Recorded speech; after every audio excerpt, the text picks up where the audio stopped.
Հայը Մկրտիչ Ղրիմյան Ծննդավայրը Վան 1820 թվական Առաքելությունը ամենայն հայոց կաթողիկոս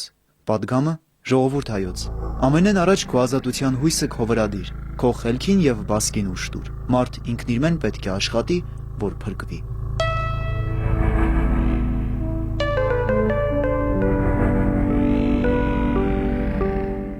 Մկրտիչ Ղրիմյանը ծնվել է 1820 թվականի ապրիլի 4-ին Վանում Նախնական կրթություն է ստացել ծննդավայրում Լիմ եւ կտուց անապատներում գրափար եւ հայագիտություն է ուսանել Ուշիմ ու հարցասեր պատանու նպատակն էր հիմնավորապես ուսումնասիրել հայրենի երկրի մշակույթն ու պատմությունը, կռվել խավարի ու հետամնացության դեմ, անձնուրացաբար աշխատել գյուղաբնակը եղբարց լուսավորության համար, պայքարելու անմարդկային անարդարությունների դեմ, հանուն խաչյալ ճշմարտության։ Այս ծրագիրն իրագործելու 3 ճանապարհ էր Մկրտիչ Ղրիմյանը տեսնում՝ գրիչ, տպագրություն եւ կենթանի խոսք։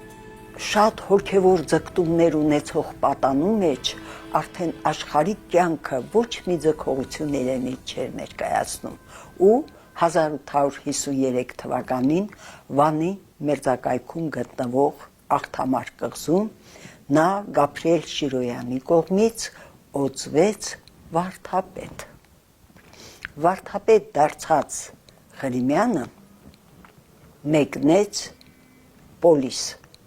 Պոլսում այդ ժամանակ շատ ուժեղ ընթանում էր սահմանադրական ազգային սահմանադրության պայքարը եւ հետաքրքիր է որ Ղրիմյանը բռնեց սահմանադրականների կողմը ոչ թե հետադեմ հոգեվորականների 1835 թվականին Կոստանդնուպոլսում Ղրիմյանը սկսեց հրատարակել Արծվի Վասպուրականի հանդեսը, որը 3 տարի անց փոխադրեց Վարագ։ Դա եղավ առաջին պարբերական հրատարակությունը հայրենի երկրում։ Հանդեսին աշխատակցում էին գլխավորապես նրա հիմնած ժառանգավորած դպրոցի սաները՝ Գարեգին Սրվանձետյանցը, Արսեն Թոխմախյանը եւ ուրիշներ։ 1860-ին այցելելով Կովկաս, Ղրիմյանը հանգանակություն կազմակերպեց, որի միջոցները տրամադրվեցին դպրոցի եւ հանդեսի բարգավաճմանը։ 2 տարի անց նա Տարոնի առաջնորդն էր, Սուրբ Կարապետի վանահայրը։ Նախ եւ առաջ եթե փորձենք ուսումնասիրել Ղրիմյան հայրիկ մարդու անձնավորության նշանակությունը իր պատմական խորապատկերի վրա, մենք կարող ենք նկատել, որ ինքը որոշակիորեն տարբերվում էր իր շրջապատից, ընդգծվում էր եւ այն էր, ինչ ուղղությամբ շարժվելու էր հետագայում հայոց պատմությունը։ 1869 թվականին Մկրտիչ Ղրիմյանն ընտրվում է Կոստանդնուպոլսի պատրիարք, մնալով միշտ անհաշտ պայքարող, հարստահարության, անարդարությունների, խավարի դեմ։ 5 տարի մնալով Պոլսում նա հրաժարվեց պատրիարքությունից։ Պիտի դառնամ հայրենիքս, լռեմ, բերանս հողին տամ, թուղթ ու գրիչ սիրեմ, վասնզի փորձառությամբ հասկացա, որ աշխարհին մեջ մարդ մեծ պաշտոնի գլուխ անցնելով կարող չէ այնպես մեծագործել, ինչպես յուր եւ ազգին փափագն է։ 1876-ին Վանում հրդեհն ու կողոպուտը առիթ հանդիսացան, որպեսի հայրիկը հեղինակեր Վանգույժը, որն ամբողջովին արյունով ու արցունքով գրված քնարերգություն է։ Պատկերելով աղետը, նա գիտակցում էր, որ բավական չէ լալ միայն հայրենի կորուստները, նահանջը, դժբախտությունները, որ անհրաժեշտ է գործնական միջոցների դիմել։ Գրքի հասույթը տրամադրվեց Վանի չքավոր մանուկներին, բայց այդ գիրքը նաև ոգեղեն արդյունք ունեցավ։ Նրա կորովի հեղինակը ողբալով կորուստները ջերմ ու մտերմիկ խոսքով մխիթարում հուսադրում էր հայրենակիցներին։ Սակայն դուք մի վհատիկ, ավետարանի հարվածյալ որդիներ, հույս առ ու քաջալերվե ժողովուրդ հայոց, 2000 տարի է, որ միշտ կջախջախվիս ու չես մեռնիր։ Պարսիկ, հույն, արաբացին եւ կովկասյան բարբարոս ազգերը միշտ արշավեցին ու քանդեցին քո հայրենիք, բայց դու անհուսահատ տոկացող ոգի ունիս, որով կապրիս ու կմնաս ցայսօր։ Վարագա վանքը շատ մեծ հարստություն ուներ։ Այդ վանքի հարստությունը կարծես թե թալանում էին տեղի մեծահարուստները եւ հոգեվորականները։ Ղրիմյանը երբ դարձավ Վարագա վանքի վանահայր, մի անգամից սահման դրեց այդ բոլորին, ստեղծեց տնտեսական խորհուրդ, Վարագա վանքում ստեղծեց, առաջինը բացեց վարժարան։ Այդ վարժարանը կոչվեց ժառանգավորած վարժարան։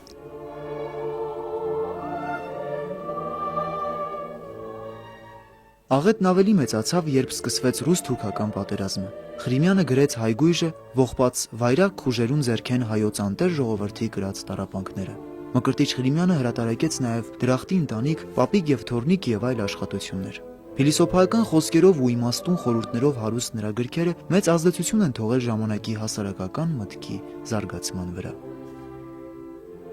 Ղրիմյան հայրիկը ինքը լինելով այսպես ծագումնաբանորեն ինչ որ կղերական դաշտից բնականաբար ինքը լինելով հոգեորական, սակայն նա турք չտվեց այսպես զուտ պահպանողական հայացքներ։ Ճիշտ է, նա էլ որոշակի պահպանողական հայացքներ ուներ, բայց արդեն դա առողջ պահպանողական հայացքներ էին, որոշակի շատ կարևոր զիջումներ եւ կարելի ասել շատ առաջադիմական զիջումներ էին կատարված նրա աշխարհայացքում, ուղղված դեպի ապագան, ուղղված դեպի ազգը։ Ողբով ու կոծով մեր կորսված դրախտը միթե կարող են գտնել։ Թող մեր աչքը լա, մեր սիրտը զգա, բայց աշխատենք մտքով, աշխատենք ձեռքով, մեր կյանքն ու վիճակը գտնել եւ դրա միջոցն է միմիայն ընտանիքը վերանորոգել։ Ծավալելով կրթական լայն գործունեություն, Մկրտիչ Ղրիմյանն իր դեմ հանեց խավարամիտ հոգևորականներին, ովքեր զանազան զրպարտություններ էին տարածում նրա հասցեին։ Այսպիսի դժվարությունները հաղթահարելու համար գործին անհրաժեշտ էր անկոտրում կամք, կորով ու հոգեկան վիթխարի լարում, սեփական գործի արդարացիության գիտակցություն։ Իսկ Ղրիմյանը լի էր ավյունով, ուներ իրատես ու խորաթափանց հայացք, անվերապահ հավատում էր մարդկային բանականության, արդարության հաղթանակին, զերծ էր հորատեսությունից։ 42 տարեկան Մկրտիչ Ղրիմյանը տարոնցիների կողմից առաջինը արժանացավ հայրիկ պատվանունին։ Մինչև այդ նա կամ Մկո էր, կամ Մկրտիչ Ղրիմյան։ Իսկ այդտեղ առաջին անգամ տարոնի ողջ ժողովուրդը նրան կոչեց հայրիկ, որովհետև տեսավ, թե այդ հոգևորականը ինչպես է տանջվում, ինչ չարչարանքներով իրենց կյանքը մի քիչ, ոչ թե բարելավելու խոսք չկա, մի քիչ տանելի դարձնելու, գաղթականությունը կանխելու, պանդխտությունը կանխելու համար։ 1878 թվականին հայրիկը Բեռլինի վեհաժողովի հայ դատի խնդիրը ներկայացնելու մեկնած պատվիրակության ղեկավարն էր։ Ականատես լինելով մեծ տերությունների դիվանագիտական աճբարարությանը, նա վերջնականորեն համոզվեց, որ արևմտյան քաղաքակիրթ աշխարհին մեջ արդարություն հանգուցյալը տիրապես։ Թևավոր խոսք է դարձել նրա թղթե շերեփի փոխաբերությունը։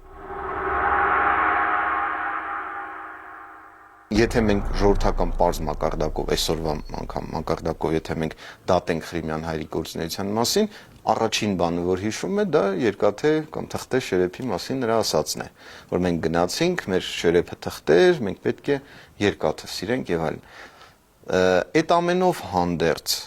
ես կարծում եմ մեզանում Ղրիմյան հայրիկի գործունեությունը փոքրինչ, այսպես միակողմանի է ներկայացվում։ Միայն դա չէ, միայն երկաթե շերեփը չէ, այն որ նա կատարել է հսկայական լուսավորչական, այսպես կրթական աշխատանք, դա ինքնին արդեն վկայում է, որ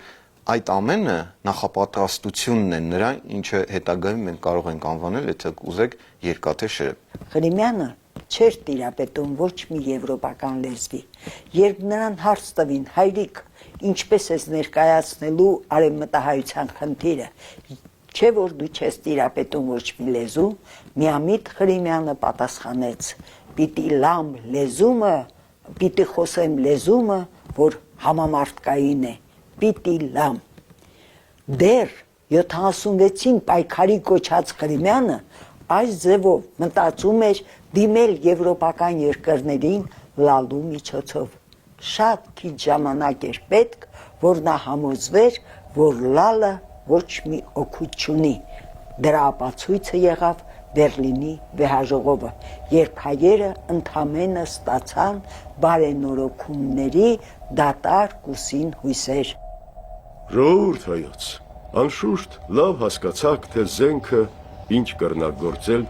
եւ կգործե։ Ուրեմն սիրելի եւ օրհնյալ հայաստանցիներ, գավառացիներ, երբ հայրենիք վերադառնալու լինեք, ձեր բարեկամած եւ ազգականած իբրև պարգև մեկ-մեկ զենք տարեք, զենք արեք եւ դարձյալ զենք։ Ժողովուրդ, ամենեն առաջ քո ազատության հույսը քո վրա դիր, քո խելքին ու բասկին ուժ տուր, Մարդ ինքն իր մեն պետք է աշխատի, որ փրկվի։ Նա, որ մտածում էր օգուտ ստանալ եվրոպական պետություններից աղերսաթղթերի միջոցով, այժմ խնդրում էր հայությանը ամեն մի ընտանիք ունենա մի հրացան։ 1879 թվականին հայրիկը կազմակերպեց Վանի սովյալների օգնության դժվարին գործը։ Հիմնեց գյուղատնտեսական գիշերօթիկ դպրոց։ Բնականաբար նրա ծավալած հայրենանվեր գործունեությունը կառավարությանը դուր չէր գալիս, եւ 1885-ին Խրիմյանին կանչում են Կոստանդնուպոլիս։ Այնուհետև մի քանի տարի անց երկարատև ուխտագնացության ուղարկում Երուսաղեմ, որը ըստ էության արտաքսում էր։ Խրիմյան հայրիկը եկեղեցու սոցիալական դերը բարձրացրեց։ Ցավոք իհարկե հետագա տարիների ընթացքում այն կրկին նվազեց, սովետական ժամանակ առհասարակ համարյա վերացավ թատերաբեմից։ Իսկ ժողովրդի մեջ գնալով բարձրանում էր հայրիկի հեղինակությունը։ 1890-ին, երբ հայությունը լայնորեն նշում էր նրա ծննդյան 70-ամյակը, մուրջ հանդեսը գրեց. Նա այսօր որպես եւ անցյալում ամենահեղինակավոր, ամենապատկառելի, ամենավստահելի ներկայացուցիչն է այն գաղափարի, որը մի պատրիարքի դարձնում է Ներսես, մի վեպասանի Ռաֆի։ Ուստի եւ բնական է, որ 1892-ին հայրիկը միաձայն ընտրվեց ամենայն հայոց կաթողիկոս։ Հայ հասարակությունը համարյա բոլոր խմբավորումները Խրիմյանի ընտրության հարցում եղան միաձայն։ 72 ձայնով 72 տարեկան Խրիմյանը ընտրվեց կաթողիկոս ամենայն հայոց։ Այն ազգ եւ աշխարհ, որ հայ չէ, մեզ հետ չի լար, մեզ չի պետք օտարելած։ Բավական է, որ թե տարաշխարհիկ գաղթական հայեր եւ թե Բյուզանդիոնի պանդուխտ հայեր հիշեն մեր հայրենյաց չարչարյալ որդիքների յոլան։ Ես գիտեմ եւ դու գիտես, սոսկ լալով ու ողբով, եթե շաղախենք մեր հայրենյաց հող, հայրենիք չշինվիր։ Օրմը եւս երկինք այդ կենթանարար ցող հայոց դաշտերում վերա կցողե, դու կտեսնես, թե ինչպես հայոց աշխարհն եւս կվերածնի հրաչուկ։ Միայն թե մենք աննկուն արիությամբ գործենք, եւ Աստված մեր օգնականն է։ Շատ ուշագրավ է կենսագրական մի դրվագ, որ վերաբերում է հայրիկի կաթողիկոսության շրջանին եւ ժամանակին պատմել է մեծ ընկոմիտասը։ Գերմանացի մի հնախույս հետաքրքրվում է հնագիտական արժեք ունեցող իրերով։ Երբ էջմիածնում նրան ներկայացնում են Խրիմյանին, վերջինս դիմում է թարգմանչին։ Ասեք, որ ես թանկագին հնություն ունիմ։ Քանի տարվան կենթադրե։ 5-րդ դարի, փորձում է գուշակել հնագետը։ Անկեցալհին, հուշում է կաթողիկոսը։ Քրիստոսի ժամանակվա անկեցալհին։ Հնախույզի աչքերը վառվում են հետաքրքրությունից, որ աստիճանաբար փոխվում է ոգևորության։ Տեսնեմ, վեհապար ինչ է այդ թանկագին հնությունը։ Իմ ազգս է։ Կշտամբող շեշտով պատասխանում է Խրիմյան հայրիկը։ Քրիստոսեն ալհին, Մովսեսեն ալ, իմ թշվառ ազգը։ Անտեսած այս թանկագին հնությունը հինքարմը կամ առարկամը փնտրելու կելլեք։ Մեզանում հայ ժողովրդի պար ժողովրդի սերը առ Խրիմյան հայրիկը դեռ շարունակվելու է, տասնամյակներ շարունակ դա եղավ ավանդույթ եւ դա դեռ շարունակվելու բանի։ Պատճառն եմ ես ուզում ավելի շատ վերհանեմ, որովհետեւ սա այսպես քիչ պատահող դեպքերից էր։ Ճիշտ է, մենք ունեինք բազմաթիվ գրողներ, մտածողներ, նաև հեղափոխական գործիչներ, որոնց նկատմամբ իհարկե այսպես ժողովուրդը անտարբեր չէր, սիրում էր ժողովուրդը նրանց, սակայն նրանցից ամեն մեկը մասնավոր ինչ որ այսպես բան ուներ։ Ռաֆուն կարող էին շատ հանգիստ քննադատել, Ռաֆուն կարող էին սիրել, կարող էին քննադատել, անտարբեր չէին, բայց շատ եւ այլն, ես կարող եմ այլ օրինակներ բերել, այդ մարդիկ համենայն դեպս մնում էին ավելի այսպես ինտելեկտուալ դաշտում, գրական գրավոր խոսքի մակարդակներում Խրիմյան հայրիկը այն մարդն էր, որը ոչ միայն խոսքով, այլև գործով էր աշխատում։ Կլինի մի օր, երբ մեր գյուղացին հանգիստ վայելե իր հայրենյաց ագարակին արդյունքը։ Մեր երկրում տիրի արդարություն եւ խաղաղություն, իսկ մեր ձորերում, ուր լռությունն սպանում է ավազակների հրազենը, շոքեքարշի սուլոց լսվի, ունենանք հեռագիր, դպրոցներ, համալսարան։ Եթե Խրիմյանի գործունեության առաջին շրջանը կապված է գլխավորապես Թուրքիայի ավազակապետության հետ, ապա նրա կյանքի վերջին տարիները խռովեցին ցարական կառավարության հակամարտկային գործողությունները։ Անդրկովկասում փակվեցին ազգային բոլոր դպրոցները։ 1903 թվականի հունիսի 12-ի օրենքով բռնագրավվում էր եկեղեցու գույքը։ Եվ ամենայն հայոց կաթողիկոսը հերոսական, աննահանջ պայքար է ծավալում այդ որոշման դեմ։ Նա հատուկ կոնդակով հոգևորականությանը հորդորեց չենթարկվել հրամանին։ Նիկոլայ II-ին հղած նամակում հայրիկը բողոքում էր, որ հայ եկեղեցու համար կենսական նշանակություն ունեցող այդ օրենքն ընդունվել է առանց իր գիտության։ Հրիմյանը այնքան հանդգնություն ունեցավ, ճիշտն ասած, այստեղ նրան շատ մեծ օգնություն ցույց տվեց հայ հեղափոխական դաշնակցության ղեկավար անդամներից մեկը Ռոստոմը, որը գիշերը մտավ Մայր Աթոռ եւ հայտնեց, որ հուսակցությունը կանգնում է իր թիկունքին։ Եվ այդ ժամանակ հնչեց սթափեցնող Կրիմյանի կոչը ռուսական կառավարությանը։ Նա հայտարարեց, որ ինքը հայոց եկեղեցու ունեցվածքի ոչ թե տերն է, այլ ավանդապահը, եւ իրանք չունի, եւ այդ եկեղեցու ունեցվածքը ոչ թե Ռուսաստանի հայությանն է պատկանում, այլ ողջ աշխարհի հայությանը, եւ առաջին անգամ հայոց կաթողիկոսը ընդվզեց ռուսական ցարի դեմ։ Սկսվեց համաժողովրդական պայքարը, որը պետք է ասել ավարտվեց մեծ հաջողությամբ։ Հետագայում Ղրիմյան հայրիկը արդեն որպես կաթողիկոս հանդիպեց Ռուսիո ցար Ալեքսանդր II-ի հետ։ Իր ժողովրդի դարդն ու ցավին առնչվող նոր հարցեր ու խնդիրներ պետք է վեր հաներ ամենայն հայոց հայրիկը։ Դիվանագիտական փորձով ու հմտությամբ աչքի չընկնող հոգևորականը պարտադրված էր ողջ կյանքում աշխարհի մեծամեծերի հետ բանակցելու։ Չէ՞ որ իր տառապյալ ժողովուրդը նրան էր նայում, հայրիկ էր կոչել նրան ու համարում էր ազգի փրկիչ։ Ղրիմյան հայրիկը եղավ այն ռահվիրաներից մեկը, ով ամեն ինչով նպաստեց նրան, որ արևմտյան Հայաստան, ընդհանրապես հայերի մեջ կրթական գործը արմատավորվի, զարգանա, բարգավաճի, եւ դա ոչ միայն, ասենք, ի պատասխան արևմտյան, այսպես, կողմերից եկող մարտահրավերներին, այլև այն մարտահրավերներին, որ ուներ հայ ժողովուրդը իր աշխարհիկացման, արդիականացման, ազգայնացման ճանապարհին։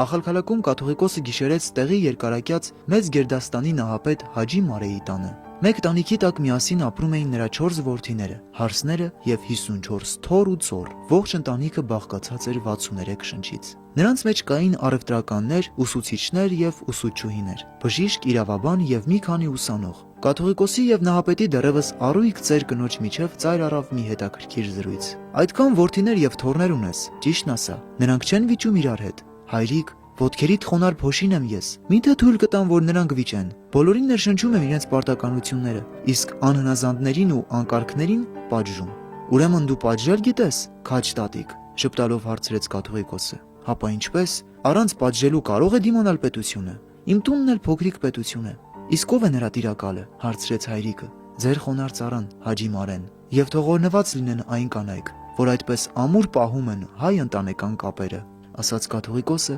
օրհնելով այդ նահապետական ընտանիքի բոլոր անդամներին եւ նրա գլխավորին։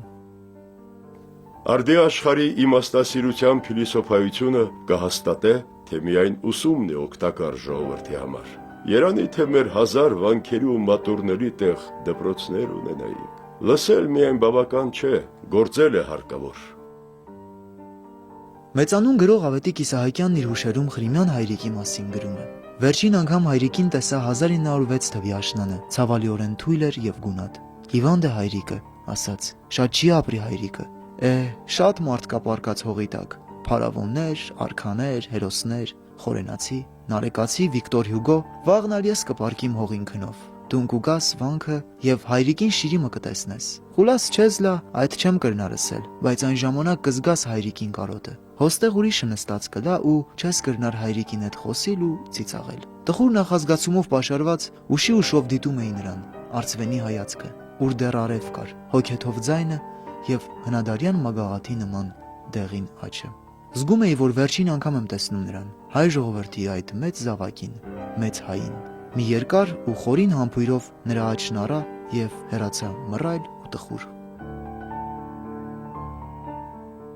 Որտեղ գնում էր, ինչ եկեղեցի հիմնում էր, ինչ բացում էր,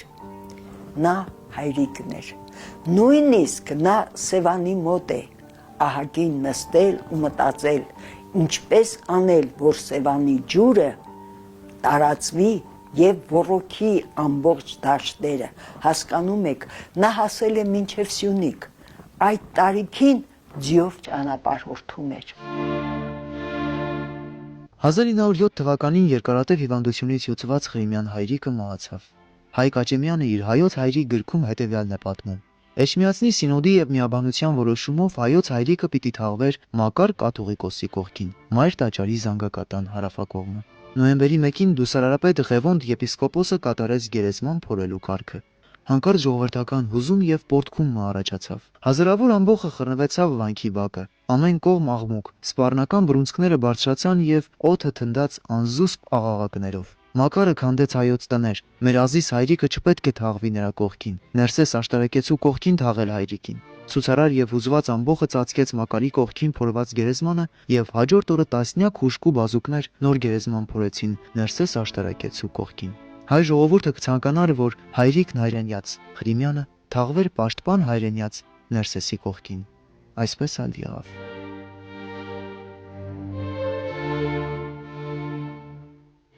Թեմերնիմ երթամ գերեզման եւ այլևս չկարիմ խոսիլ ձեզ հետ կենթանի բարբարովը գրով, ահա կթողում ձեզ գիրը սիփրև մշտախոս կտակ եւ հիշատակ, որով միակ նպատակն է, որ հայն յուր հայրենատուր հողեն չբաժանվի, զի յուր սեփական ժառանգություն է դրախտի երկիր ու պետք է գործել ըս երկիր եւ պահել։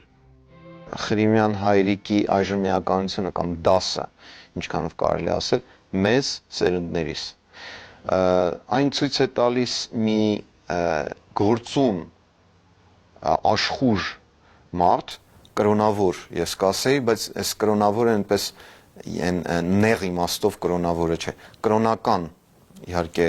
դասի մեջ գտնվող մարդ, հոգևոր դասի մեջ գտնվող մարդ, բայց որը ուղղված էր ողջ աշխարհին, այսինքն մեր աշխարհին, հայոց աշխարհին եւ ընդհանրապես ողջ աշխարհին էլ, այո, դա ցույց տվեց, թե ինչքան կարեւոր է ունենալ մտքի լայնությունը, ինչքան կարեւոր է ուսյալությունը, լույսը, գիտությունը եւ այդ ամենը որևէ ձև հակադրության մեջ չի մտնում նաեւ կրոնական հայացքներին եւ այսօրվա մեզ համար դա դաս է։ Ամեն մարդ երկու հայր ունի՝ իրը եւ ամենայն հայոց հայրիկը։ Սա Վազգեն առաջին երջանկահիշատակ կաթողիկոսի բնութագրումն է Մկրտիչ Ղրիմյանի մասին։ Ամենայն հայոց կաթողիկոսը Ղրիմյան հայրիկը եղավ հայ ազատագրության շեփորահարը, լացի լեզվով փորձեց օգնել տառապող հային։ Նա մինչև իր վերջին շունչը գրեց, խոսեց, պայքարեց, աղաչեց եւ աղոթեց իր ժողովրդի համար։ Տարոնի հայրիկը այդ համեստ հոգեորական իր ազգի ազատության ջատագովն էր, իր տառապյալ ազգի փրկության մարտիկը։ Ղրիմյանն իրեն դասում էր նրանց շարքում, ովքեր հավատում էին ազգի ներուժին եւ նրա հարությանը, ու ասում էր. Ես ուխտել եմ հայոց փրկության հավատով իջնել գերեզման։ Իսկ սերունդներին մեծ հայը, Մկրտիչ Ղրիմյանը, թողեց հետեւյալ պատգամը. Ժողովուրդ հայոց, ամենեն առաջ քո ազատության հույսը քո վրա դիր, քո խելքին եւ բասկին ուշ տուր։ Մարդ ինքն իր մեն պետք է աշխատի, որ փրկվի։